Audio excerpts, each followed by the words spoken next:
Welcome to the farm, guys. Figured I'd take you on today's journeys with me. I've got a little bit of an overwhelming harvest here that I got to get to. So let's get going on this.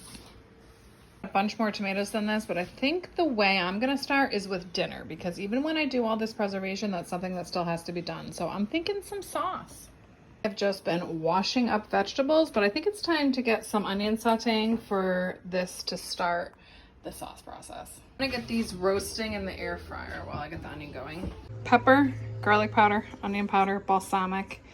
We did the spicy green onion salt, parsley, oregano, thyme. All right, sauce is on. Next we gotta get these things we're gonna ferment in this bucket. In this bucket I did all the cucumbers, and I also did all the cayenne peppers, onions, and some garlic and peppers. I'm using filtered water for this and Himalayan sea salt. You use what you got. For every quart, you're adding 2 tablespoons of salt. You want this covered and make sure nothing floats up. So sometimes you need to put like something to weight it down.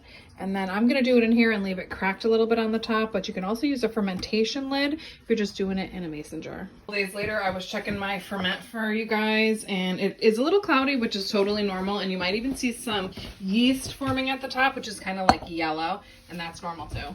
I'm gonna probably give that 4 days. I've also got some hot sauces started that are just in the fridge with vinegar, and these will be great. And I gotta get some started with these tobagos. Beans are just here in my fridge, but I think what I need to do is pick again today and then get these pickled, and we'll do some pickled dilly beans.